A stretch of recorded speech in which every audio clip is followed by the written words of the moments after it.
Hello and welcome to my presentation on aggression by Cynthia Miller. The agenda for this presentation includes a summary of the readings, the definition of aggression, differences in aggression, origins of aggression, situational influences on aggression, media effects on aggression, and a conclusion.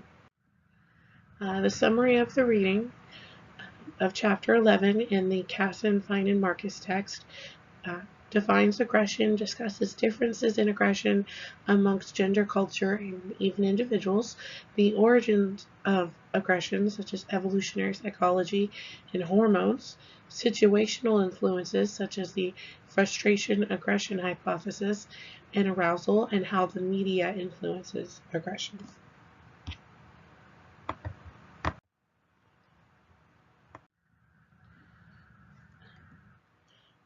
So Ria, Samar, and Walt conducted a systematic review of published literature on parenting to research the effect of parenting styles on children who are bullying victims or bullying victims who also bully other victims. The results showed that bully victims were more likely to be exposed to negative parenting.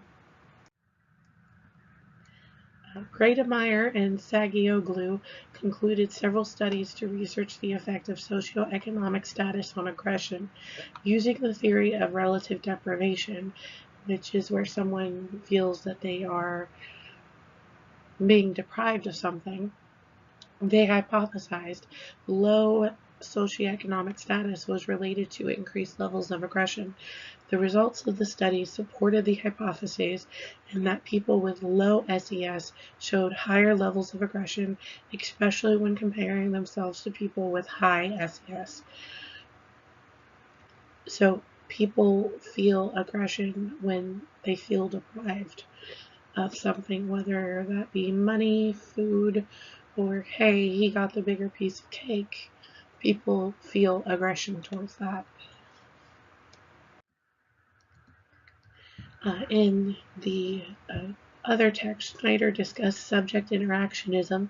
The basic assumptions of SI are that people act on the basis of meanings they assign, meanings arise from social interaction, and meanings are modified through interpretation by the person.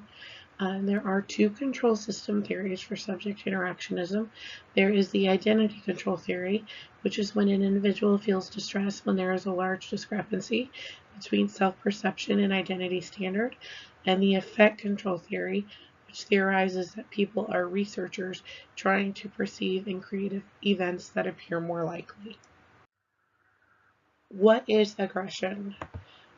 Casson et al. Defines aggression as the behavior an individual has when he or she intends to hurt someone. The text defines two types of aggression. There is proactive aggression, also called instrumental aggression. This type of aggression is behavior where harm is inflicted as a means to a desired end. If there is an easier way to obtain the goal, the aggression will not occur. For example, a military involvement could be considered a form of aggression. If we can come to peace talks with someone without involving the military, then that would be a form of proactive aggression. There's also reactive aggression, also called emotional aggression. This type of behavior happens where the means and the end coincide and harm is inflicted for its own sake. This aggression can be impulsive, but also cold and calculating. So you get back at someone who wronged you somehow would be reactive aggression. You're reacting in response to something. Differences in aggression via culture. The number of violent crimes tend to be higher in Central and South America, the Caribbean, and Southern and Middle Africa. Some contributing factors include poverty, drug trafficking, availability of guns, and political and social unrest.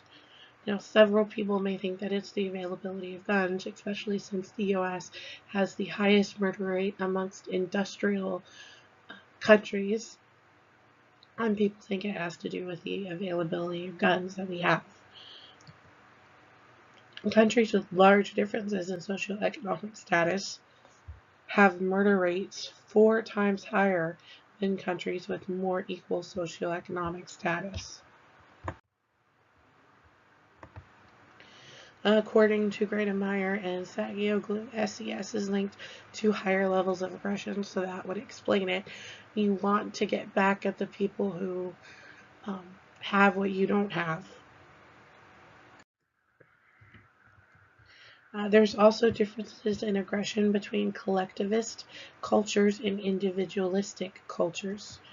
Individualistic cultures put more emphasis on independence, autonomy, and self-reliance, while collectivist cultures put more emphasis on interdependence, cooperation, and social harmony. Research suggests that individuals who identify with more individualistic ideals tend to show more aggressive behaviors than individuals who show more collectivist ideas. Differences in aggression with gender. Males tend to be more violent than women, accounting for 90% of identified U.S. murderers in 2013. However, both genders typically show aggression. Men are more inclined to be physically aggressive than women. According to research, though, more female murderers tend to poison their victims for profit, while males have shown more violent tendencies. So women can show aggression, it's just a quieter aggression. Women tend to experience indirect or relational aggression. This type of aggression can be manipulation, engaging in gossip, or backbiting. Again, it's more of a quiet aggression behind the scenes. Differences in aggression, individually based. Researchers tend to base personalities off of the big 5 dimensions. Those are agreeableness, which is a good-natured or trustful, conscientiousness, which is responsible and orderly, openness to experience, intelligence and independent-minded, extroversion, outgoing, energetic, and neuroticism, which is easily upset and emotionally unstable.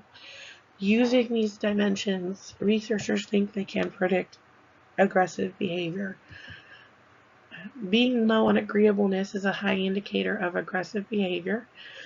Being low on openness and high on neuroticism is also a high indicator of aggressive behavior. Some traits can predict aggressive behavior, but only when provoked. Emotional susceptibility, the tendency to feel distressed or vulnerable. Being bullied, when you feel vulnerable when you're being bullied, can provoke aggression. Type A personality, being driven to feel inadequate or try to prove oneself. Again, being bullied, being talked about, or trying to prove yourself to your friends. Impulsivity, being able to control one's thoughts and emotions. Now, the impulse control is linked to the frontal lobe. So if you have frontal lobe issues, then you will also have issues with impulse control. And individuals with narcissistic behavior have also shown to be more aggressive. Usually people thought that it had to do with self-esteem, but research has been showing that self-esteem and narcissism do not go hand in hand. Self-esteem is very different from narcissism. So people with high self-esteem usually do not show more aggression. And Greitemeyer and Sagioglu state that people of high SES tend to show more narcissistic traits.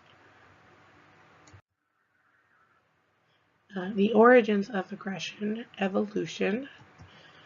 Evolutionary psychologists suggest aggressive behavior originates from attempting to attract a mate and to obtain resources.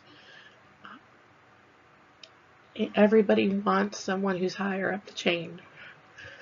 Women are more likely to be attracted to high status males, and aggression was how men obtained and kept that status.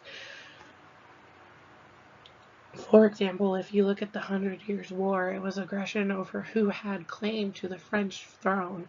So everybody wanted that high status of being king of France.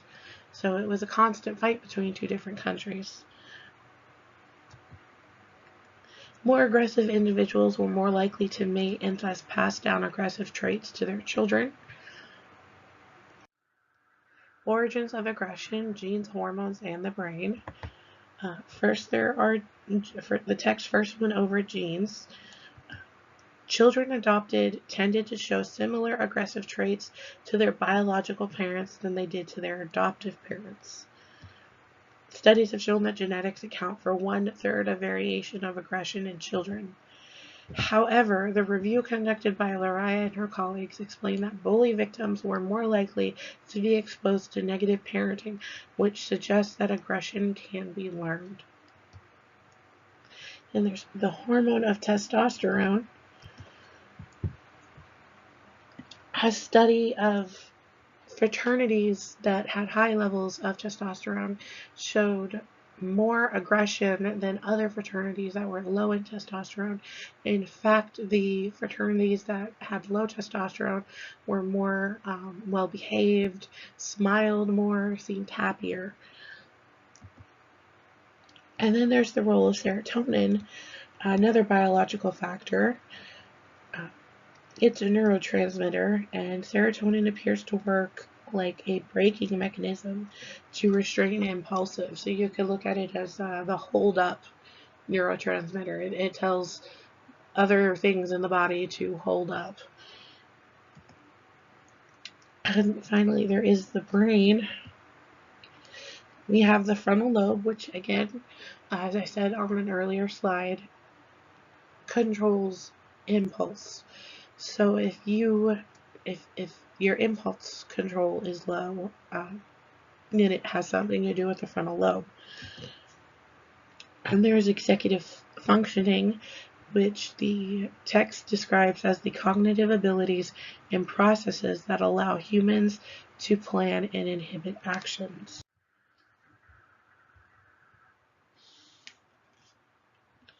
Situational influences. There's the frustration-aggression hypothesis, which states that frustration leads to aggression and all aggression is caused by frustration. Now I can see where this comes from. When I get frustrated, I tend to almost stomp my feet at work, but I've had to control it a bit. But not all of my frustration leads to aggression, and not all aggression is caused by frustration. Displacement is the showing aggression towards a substitute. Whether it would be playing a video game. I know sometimes people say, oh, I'm picturing so-and-so's head on this thing I'm eating on my computer screen. Or it could be bully victims that Lariah spoke about in their study. They were being victimized themselves, not only by their parents, but by other peers. So then they were then bullying others. So it was a displacement. They couldn't show their aggression to their parents or to their bullies. So they showed their aggression towards other people. Research does not fully support the frustration-aggression hypothesis, especially the Carthasis argument that aggression will simply go away over time. And then there is negative effect. There is heat and aggression, or losing your cool.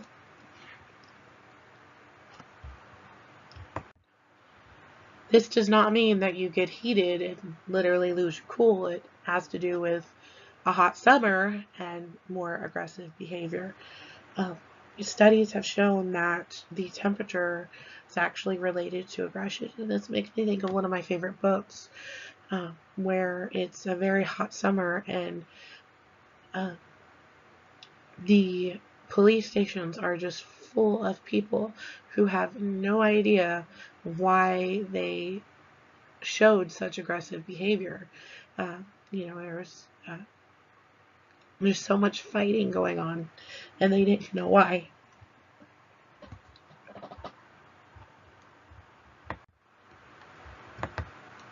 And then there's provocation and social rejection, where people get aggressive to get back at someone, whether it was you spread a rumor about me, you hit me, you wronged me somehow. They show aggressive by getting back at the other person.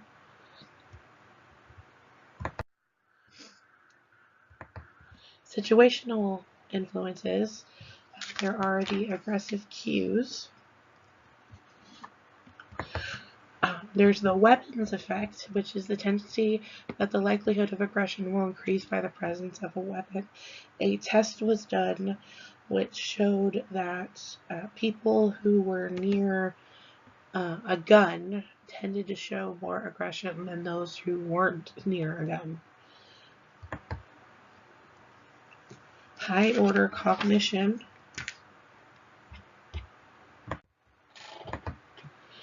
Aggression may decrease if an individual thinks the cost may be too high. If you're getting back at someone, but you know that there's going to be consequences, you may think about it for a second, slow yourself down. There's the hostile attribution bias, the tendency to perceive hostile threat in others. So you think everybody is out to get you. You think everybody's being aggressive to you. Coming from someone who has anxiety, I can understand this. I think everybody's talking about me. And can cause increased aggression over time. You're constantly getting angry over the situation, even if something isn't going on. Media effects. There is enough research that 6 major professional societies in the U.S. were able to conclude media violence increases the likelihood of aggressive and violent behavior for both short and long-term effects. And other studies have shown that television exposure to indirect aggression had immediate effects on adolescents' behavior, such as decreasing helping behaviors, evaluating others negatively, and advocating for indirect aggression. My conclusion is aggression is when an individual intends to hurt someone. Aggression can differ amongst cultures and gender, and there are several theories as to the causes of aggression, which include evolution and biology. But in any case, aggression is a part of the social structure of any individual. Here are my questions. The Bible says, "Thou shalt not kill," but people rush to have Jesus crucified. Explain what may have caused the level of aggression in the crowd during Jesus' trial and crucifixion. 2, we learned about aggression in the Zimbardo experiment during an earlier module. Explain how the Caston text supports the results from that experiment. And here are my references, and thank you for listening.